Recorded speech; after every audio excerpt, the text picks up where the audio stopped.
The US President and the British Prime Minister are meeting in Washington to discuss the Big Four: Afghanistan, Syria, Iran and the economy. The leaders say they're united in the face of global security challenges, and they vowed to push on in Afghanistan despite a spate of setbacks. Underscoring the instability, the US Defence Secretary found himself caught up in a major security scare. North America correspondent Craig McMurtry reports. As Leon Panetta's plane was landing at a British airbase in southern Afghanistan, a civilian worker stole a truck from a British soldier, crashed through a security fence, making for the runway. We were diverted to a different runway. Officials say the US Defence Secretary didn't see the incident. The truck crashed into a ditch. The driver was on fire as he was captured. Underscoring tensions on the ground, the US and British leaders sat down in Washington to discuss the war, calling it a hard slog.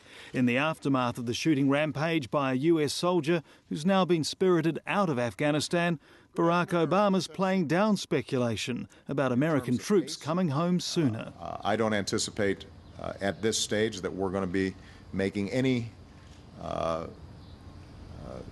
sudden additional changes.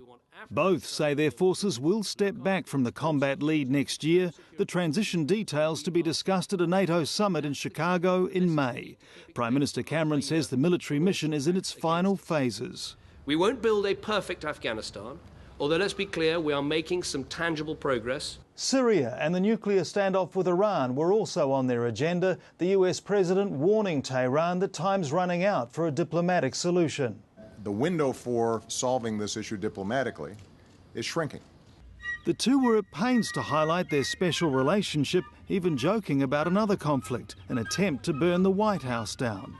It's now been 200 years since the British came here to the White House under somewhat different circumstances. They really lit up the place. You've got the place a little better defended today. Tomorrow, the British leader heads to Ground Zero in New York. Craig McMurtry, ABC News, Washington.